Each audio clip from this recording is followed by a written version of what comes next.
Bonjour à tous, bienvenue dans cette nouvelle vidéo. Donc là, je vais enfin vous parler d'un film de Keiju Ega que je n'ai pas eu trop le temps depuis l'année dernière de vous en parler.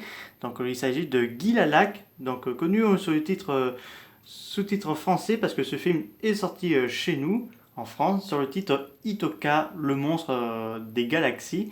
Donc là, c'est un Kaiju Ega fait par le studio de la Shishoku, excusez-moi si j'arrivais pas à bien prononcer le nom. Donc c'est un film assez particulier. Donc là on a un casting japonais, mais un casting aussi américain. Donc surtout l'américaine qui est assez la vedette du film. Donc il faut savoir que 1967 c'est une année explosive du Kaiju-ga mais aussi du Tokusatsu, puisque la Toho sort Le Fils de Godzilla, King Kong s'est échappé, Ladaï sort Gamera versus Gios, mais aussi Surabaya Productions donc, sortent Ultra Seven, mais aussi d'autres séries. La Toei lance des séries Tokusatsu, donc voilà. Et en Corée du Sud, on a Yongari, donc pour concurrencer tous ces programmes. Donc là, Shijoku donc là va sortir ce film-là, dans un kaiju égale donc un mélange entre un poulet reptilien et d'allure de Godzilla. Donc là vraiment on a Gilalak, donc Guilalak, qui a une tête assez ressemblant à une espèce de dinde ou de poulet, mais une espèce de forme de vie extraterrestre. Donc là, le titre japonais, il faut savoir, c'est Ushu Daikaiju Jirara. Donc voilà. Et le film a été réalisé par Kazui Ninomasu. Et la production a été faite par Wataru Nakajima.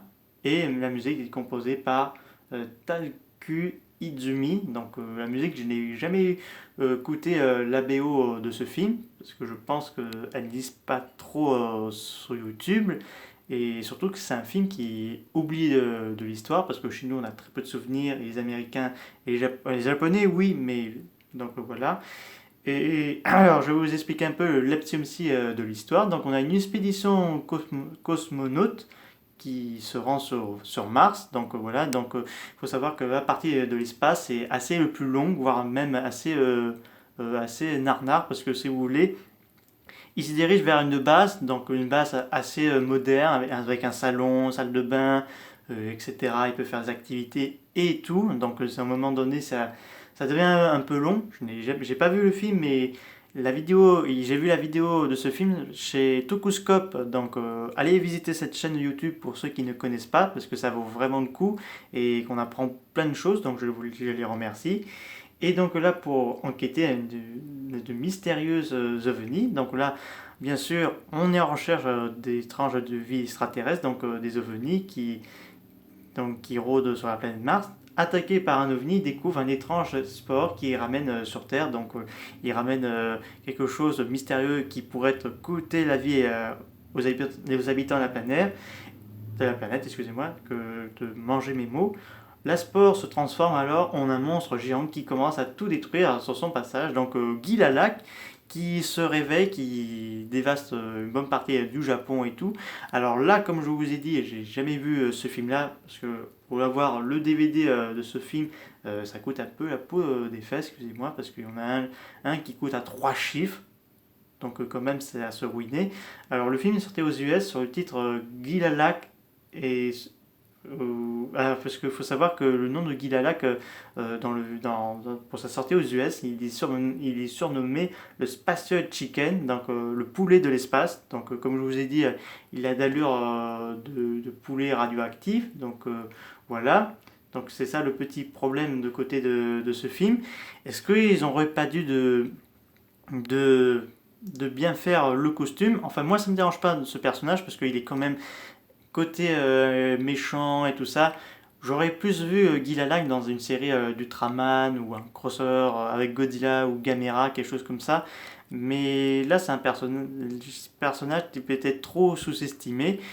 Et le film a eu une suite, mais pas vraiment une suite, mais un reboot qui est sorti en 2008 et que j'ai justement ce reboot. Je vous ferai d'ailleurs ma vidéo critique. Donc le reboot est plus mieux que celui-là. Mais comme je vous ai dit, je ne peux pas critiquer le film puisque je l'ai jamais vu. Et parce que, en tout cas, il y a eu des remontées assez très négatives. Parce que certaines personnes n'ont pas aimé, d'autres se font aimer. Donc là, parce que le kaiju est quand même bien réussi, malgré qu'ils ont fait une allure assez de poulet géant. Donc les humains vont bien sûr tenter de l'arrêter. Donc là, on va voir bien sûr des enfants dans ce film, notamment qu'on voit la bande-annonce, parce que si vous voulez, je vous mettrai le lien de la bande-annonce dans cette vidéo. Donc des enfants qui font apparemment des remises de récompenses pour montrer euh, une sorte d'activité de science. Donc voilà.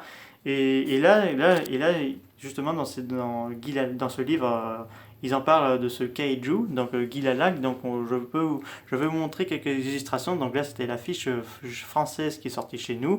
Donc là, quelques bobines du film de 67. Donc voilà. Donc on voit quand même il y a eu une grosse martéquine, mais quand même ça sentait un peu que le film était un peu sortir tout droit de, de la tête, quoi. Il n'y a pas eu de... Enfin, voilà, quoi. Donc je vous tiens informé pour ceux qui ont envie de le voir et que s'ils arrivent à acheter le DVD, allez-y. Ça vaut découvrir, mais peut-être vous risquez d'être déçus. Mais je vais essayer quand même de mon côté, si j'arrive à trouver le film de 67, à l'acheter, parce que quand même le prix n'est pas donné. En plus, c'est vendu comme des petits pains, parce que je pense qu'il y a beaucoup de gens qui ont apprécié ce film, malgré certains rumeurs et critiques. Donc voilà. Et là, dans ce bouquin, ils en parlent beaucoup, parce que Guy Lalac, c'est un kaiju qui est vraiment assez oublié. Donc voilà. Donc voici quelques illustrations. Donc...